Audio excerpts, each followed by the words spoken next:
안녕하세요, 여러분. 오늘은 16세기 대항해 시대의 대표적인 탐험가인 페르디난드 마젤란과 필리핀의 전설적인 지도자 라프라프가 얽힌 막탄 전투 이야기를 들려드리려고 합니다. 사실 마젤란 하면 인류 최초의 세계 일주라는 업적으로 유명한데 정작 그는 세계 일주를 마치지 못하고 필리핀에서 전사했다는 점이 참 아이러니하죠. 그렇다면 과연 무슨 일이 있었던 걸까요? 영상 끝까지 함께 하시면 필리핀 독립의 상징으로 불리는 라프라프가 어떻게 마젤란을 막아냈고 그 역사적 의미가 오늘날까지 어떻게 이어지고 있는지 알게 되실 겁니다. 먼저 시대적 배경부터 간단히 살펴보겠습니다. 15세기 말에서 17세기 초까지 유럽은 이른바 대항해 시대를 맞이합니다. 후추나 육두구, 정향과 같은 향신료가 유럽에서 금값으로 거래됐기 때문에 동남아시아 지역, 특히 몰루카 제도 오늘날 인도네시아 동부가 엄청난 전략적 가치가 있었고 그곳으로 가는 새 항로를 찾으려는 유럽 국가들의 경쟁이 치열했죠. 이 과정에서 포르투갈 출신의 마젤란은 포르투갈 대신 스페인의 지원을 받아 서쪽으로 항해를 떠나게 됩니다.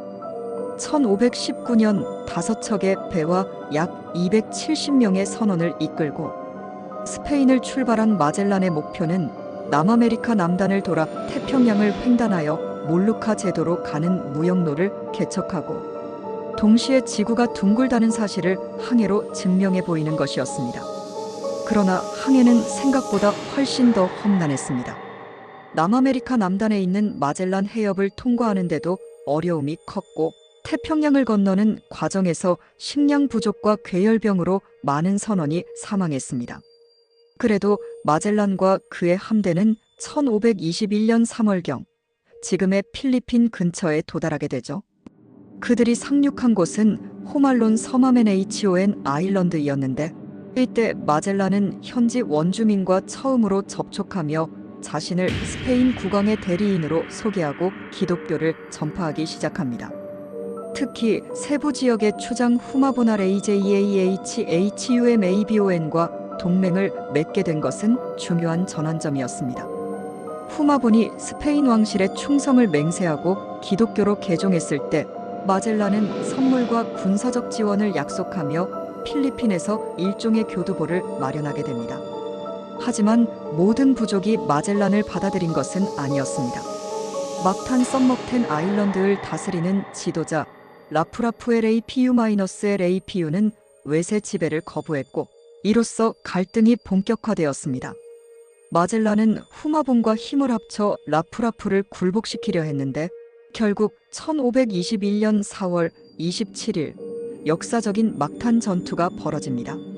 새벽에 스페인 병사들과 후마본의 원주민 전사들을 이끌고 막탄 섬의 기습상륙을 시도했지만 해변 앞이 산호초지대라 병사들이 갑옷과 무거운 무기를 들고 깊은 물을 걸어와야 했고 그 과정에서 기동력이 심각하게 떨어졌습니다. 반대로 라프라프의 전사들은 지형을 잘 알고 있었고 창이나 화살, 칼 같은 무기를 갖고 근접전을 펼쳤죠. 스페인군이 가지고 온 총이나 대포는 멀리서 불을 뿜을 때는 위협적이지만 막상 가까운 거리에서 맞붙으면 효과가 크게 떨어졌던 겁니다. 결국 치열한 전투 끝에 마젤란이 여러 차례 부상을 입고 전사하면서 스페인군은 지휘관을 잃고 퇴각할 수밖에 없었습니다. 이 막탄 전투로 라프라프는 유럽 세력에 맞서 초기 승리를 거둔 아시아 지도자라는 상징적 인물이 됩니다.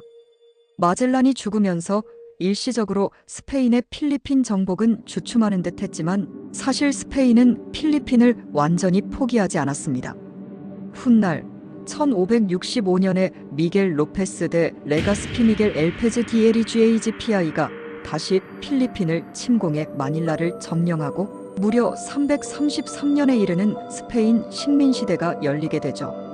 한편 마젤란의 일부 함대는 더 항해를 이어가 1522년에 스페인으로 귀환하는 데 성공함으로써 인류 최초의 세계 일주를 달성하지만 정작 마젤란 본인은 필리핀에서 숨을 거두었다는 점이 참 역설적입니다.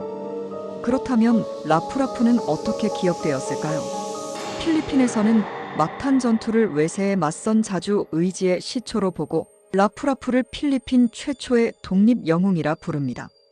막탄 섬에는 그의 동상이 세워져 있고 매년 4월 27일을 라프라프의 날 LAPU-LAPU 데이로 기념하여 군사 퍼레이드나 행사를 열기도 하죠. 필리핀 군과 경찰에서는 라프라프 메달이라는 훈장을 수여하며 그의 용기를 기립니다. 이처럼 라프라프의 업적은 필리핀 민족의 정체성을 형성하는 중요한 상징이 되었습니다. 물론 스페인 식민 통치가 이어졌기에 그때부터 필리핀인이 완전히 자주권을 되찾은 것은 아니지만 그래도 라프라프를 비롯한 여러 지도자들이 보여준 저항 정신이 훗날 필리핀 독립운동가들에게 큰 영감을 주게 됩니다. 정리하자면 마젤란은 대항해 시대의 대표적인 항해자로서 인류 최초의 세계 일주를 시도했고 실제로 그의 함대가 끝내 세계를 한 바퀴 돌아 스페인에 귀환함으로써 그 목표는 달성된 셈이지만 본인은 막탄 전투에서 라프라프와 맞서다가 전사했습니다. 이 전투는 동남아시아에서 식민 세력과 맞서 승리한 드문 초기 사례였고 라프라프는 필리핀 역사상 가장 상징적인 저항 영웅으로 지금까지 기려지고 있습니다. 여러분은 만약 그 시기에 필리핀에 있었다면 어떠한 결정을 내렸을까요? 혹시 마젤란과 후마본의 손을 잡았을까요? 아니면 라프라프처럼 외세에 맞서는 길을 선택했을까요? 댓글로 여러분의 의견을 남겨주시고 오늘 이야기가 흥미로우셨다면 좋아요와 구독도 부탁드립니다. 다음에도 흥미로운 역사 이야기를 가지고 다시 찾아올게요. 시청해주셔서 감사합니다. 도움이 되셨으면 구독, 좋아요 부탁드립니다.